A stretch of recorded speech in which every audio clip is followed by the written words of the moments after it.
اعوذ باللہ من الشیطان الرجیم بسم اللہ الرحمن الرحیم۔ آج میں قرب الہی کے حصول کے لیے آپ کے ساتھ بہت ہی مختصر سا عمل شیئر کروں گی۔ سب سے پہلے تو میں اپنے ویورز کا شکریہ ادا کروں کہ انہوں نے اپنے قیمتی وقت میں سے ٹائم نکال کر اس ویڈیو پر کلک کیا۔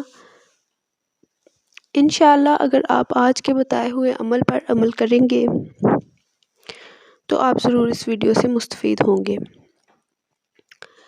میں اپنی یوٹیوب فیملی کے لیے خصوصی دعا کرتی ہوں، ان کو اپنی دعاؤں میں شامل رکھتی ہوں اور میں نہیں چاہتی کہ میرا کوئی بھی ویورز جو ہے میری دعاؤں سے محروم رہے۔ اس لیے آپ بھی ریڈ سبسکرائب کے بٹن کو پریس کر کے میری یوٹیوب فیملی کا حصہ بن جائیے تاکہ آپ بھی میری خصوصی دعاؤں میں شامل ہو سکیں۔ قرب الہی کے حصول کے لیے جو میں بتانے جا رہی ہوں اسے آپ نے بڑے غور سے سننا ہے، اگر چاہیں تو کاپی پینسل پاس رکھ کے اسے لکھ بھی سکتے ہیں۔ صبح اور شام یہ عمل آپ نے کرنا ہے۔ 3 مرتبہ سورہ فاتحہ پڑھنی ہے آپ نے، یعنی الحمدللہ یہ والی سورت پوری پڑھنی ہے، قرآن مجید کی یہ پہلی سورت ہے۔ 3 مرتبہ سورہ اخلاص پڑھنی ہے آپ نے، سورہ اخلاص ہے قل هو اللہ احد یہ والی پوری سورت۔ 3 مرتبہ آپ نے سورہ اخلاص پڑھنی ہے۔ پھر 3 مرتبہ آپ نے سورہ الم نشرح پڑھنی ہے پوری،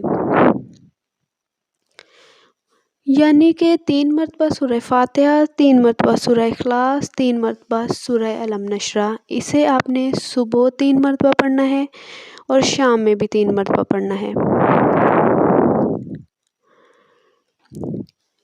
اگر آپ چاہتے ہیں اسے زیادہ تعداد میں پڑھنا تو آپ 7 بار پڑھ لیں، 7 بار پڑھنا بہت مفید رہتا ہے۔ ان تینوں صورتوں کو 7 مرتبہ آپ پڑھ لیجئے۔ اور اب جو میں شیئر کروں گی یہ حضور پاک صلی اللہ علیہ وآلہ وسلم کا خاص ورد ہے۔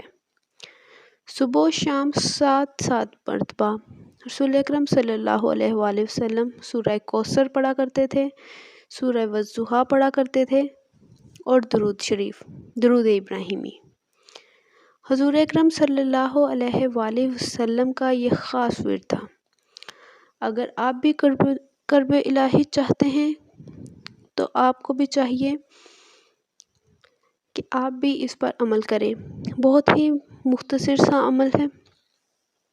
صبح و شام سورہ فاتحہ، سورہ اخلاص، سورہ الم نشرح ان صورتوں کو آپ نے 7 بار پڑھنا ہے اور ساتھ میں سورہ کوثر، سورہ والضحیٰ اور درود پاک بھی آپ 7 مرتبہ پڑھ لیجئے۔